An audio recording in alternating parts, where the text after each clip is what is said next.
Hi everyone, it's Tamara here for La La Land Crafts with another card making tutorial. This time I'm using the new release stamp set for Halloween, Get Spooky. I'll be doing some Copic colouring of the images, some ink blending of the moon, and a simple card making tutorial using dies. So let's get started.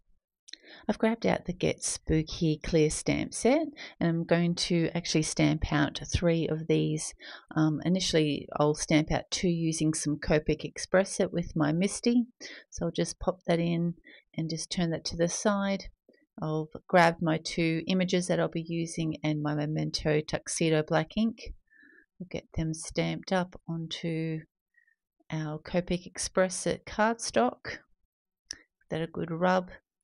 And to make sure I've got a good impression, I'll give it another stamp out. And give that a nice press down, especially around their mouths.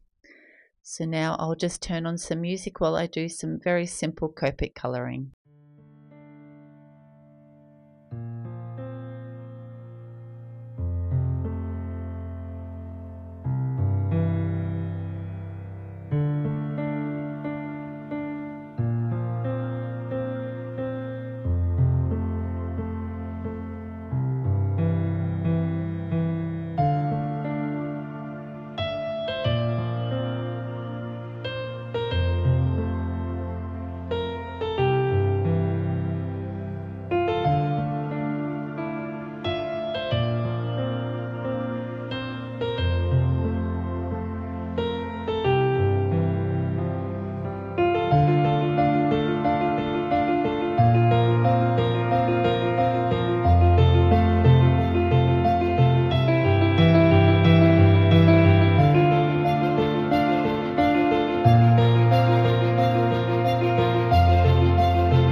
Grabbed out a piece of smooth white cardstock and the Halloween stencil set to do a ink blended moon onto my front panel. With my Make Art station, I've just put a little bit of low tack tape to hold my piece of cardstock in place. And now I'll just get our moon stencil. I have put a little bit of washi tape around all the edges just to make sure I don't get any ink on my card front where I don't want it. So I've sealed up all those edges. We'll just put a little bit down on this side and then we'll start with our ink blending. I've grabbed out my sponge sugar ink blending pad. When I've tried it, I have realized that it's very, very dry. So I've grabbed out my re-inker, given it a really good shake, and we'll just get that sponge sugar re-inked up. So get a nice amount put on there and try and just get that to squeeze back into that sponge. I'll grab out my foam applicator, give that a nice push down to get that ink in there. And now we've got plenty of ink to go onto the base of our moon. So we'll get a nice smooth blend over that moon front. Now we'll grab our crater layer of the stencil, and I've actually kept the other stencil in place so that will hold our crater stencil in the exact spot, just using that magnet to hold that in place. And I've grabbed out my Kitsch Flamingo and a brush applicator to make sure I get into all the nooks and crannies of those moon craters, and giving it a nice smooth blend all over, making sure I get into all the bits. We'll pull that off, and now we've got the perfect nice pink craters to match our sponge sugar base. So we'll get that main layer off, being careful as we remove that off our nice clean white panel, and we'll set that aside to dry. I've grabbed out the Get Spooky set again, and I'm just going to do some white heat embossing on black cardstock for our sentiment.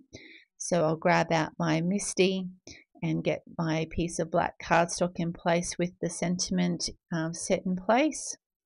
Using my anti-static powder tool, get some down to make sure our heat embossing powder only goes where we need it.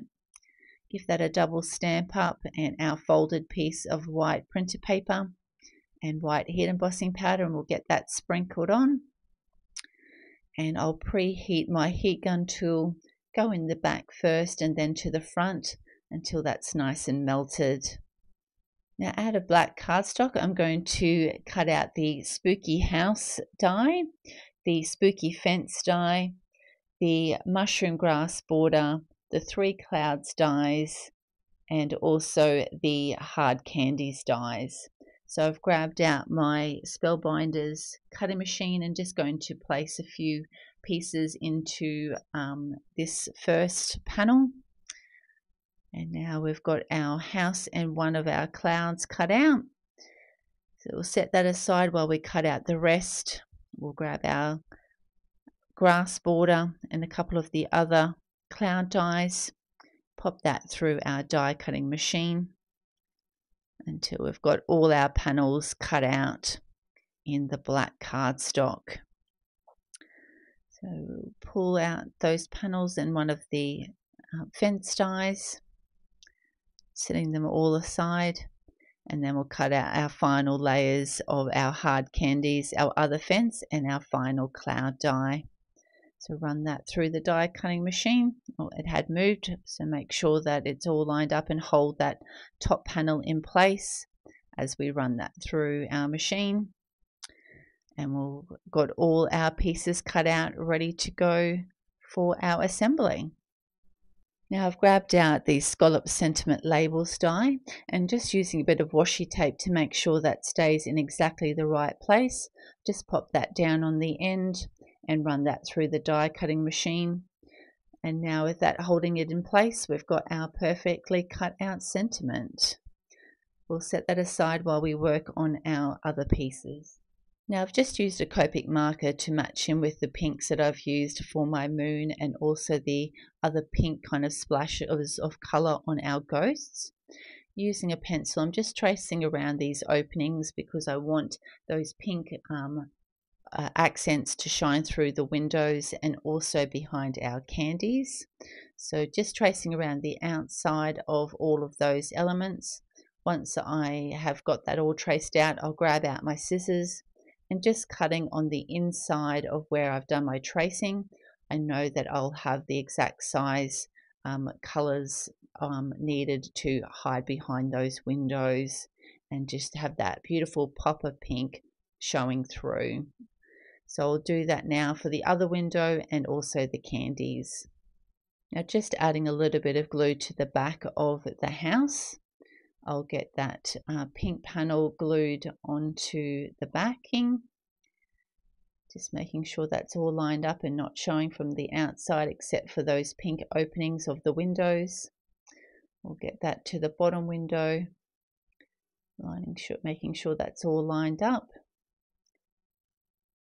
And with the door, I just was going to keep that black, not have any pink showing through, because I will have one of the ghosts standing in front of that. So I didn't worry about getting that coloured pink.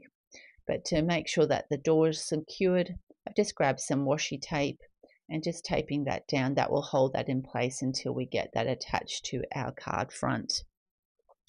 Now I'll just get the window openings glued in, so just putting a small amount of window on all those panels, and we'll get that slotted into place, and we'll do that for the top and the bottom window as well. So with these little applicators, they really make it easier to slot everything in and not have too much glue on those surfaces. So we've got a little bit of glue on that one and we'll slot that into the top. And we'll do the same for our candies as well, just putting a little bit of glue around the opening where those pink pieces will sit. Slotting that in, and we'll do the same for the second one. I always make my panels a little bit bigger than what I initially need. That way I always know that I can cut it down to the exact size, ensuring that everything's nice and centered. I will have all the measurements for this panel in the description box below for you. So we've got that nice and centered. I'll just trim a little bit off the top, and then I'll trim down the bottom to make sure it's exactly the size that I need. I just realized that this guillotine that I've got isn't quite long enough, so I've grabbed out my ruler to make sure it's the size that I need. I could have just grabbed out my trim. It most probably would have been a lot easier that way, but I've got that kind of set in there roughly where I want it.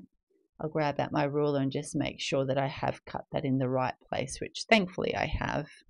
So now we've got our perfect size panel, which I've attached to the front of a scored card base.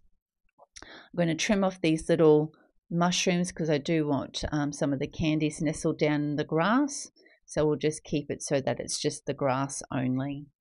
Now I'll just roughly place out where I want everything to sit on my card front. So I'll place down the fences at the back and the house kind of sitting in the front of those. The grass right down the bottom, kind of nestled up to the doorway. We'll get our clouds kind of spaced out around that moon. Our candies will be tucked in the grass at the bottom, and then we'll have our little ghost walking his dog down the bottom, the other two floating above around that moon and above that fence. I always like to take a picture with an old phone that I have, and that way I've got that exactly the way that I want it, and I can use that as a reference as I put everything in place. I've grabbed out my T-ruler, just putting a small amount of glue on all of those panels. We'll get that all stuck down. So we'll grab out that T-ruler and make sure we're going to line both these fences up in the exact same spot. So we'll grab the other one, pop it on some glue.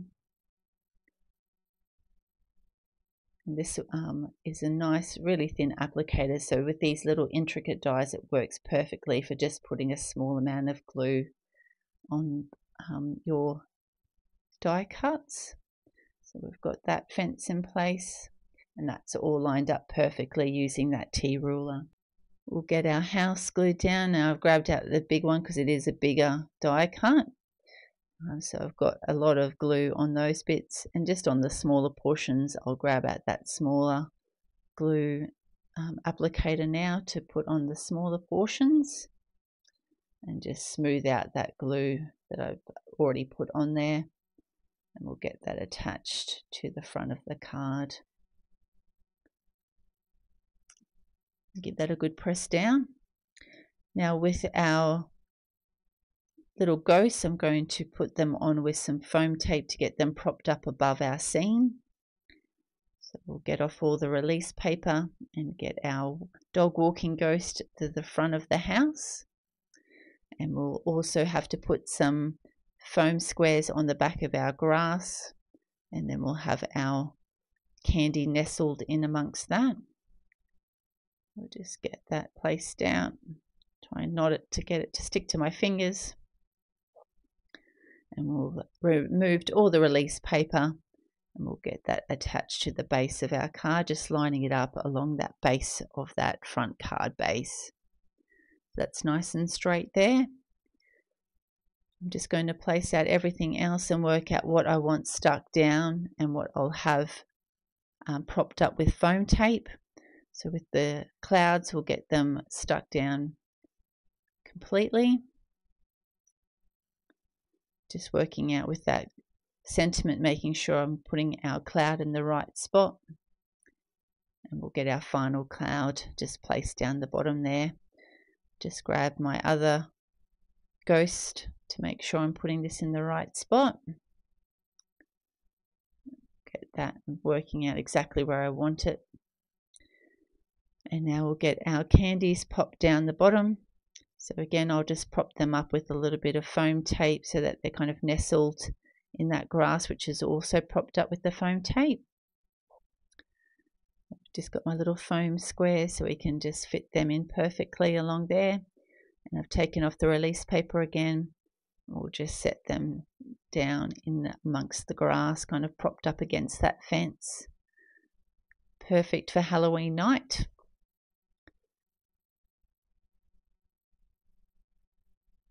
And just adjusting which angles that I want them at. So I've grabbed some black foam squares for the sentiment, which I most probably should have done with the grass as well, but hindsight. So we've got that on our sentiment, taken off the release paper and just lining that up so that's nice and straight on our card front. And then we'll get foam tape on all our rest of our ghosts. Just making sure I'm getting the right size so nothing pops through. Same with our little candy cane ghost. Get off the release paper, and then we'll get them attached to the front of our card. Just lining that up. I just want him above that fence, and then we'll have our other one just up above the house. And this is the finished card for this tutorial. I've been really hanging out to do a Pinkaween card, and with this set I thought it would be perfect, especially with that great moon stencil. I hope you've enjoyed this card making tutorial. If you have, please hit the like button, and if you'd like to see any future videos, make sure you hit the subscribe button. Thanks so much for watching. Have a great day. Bye.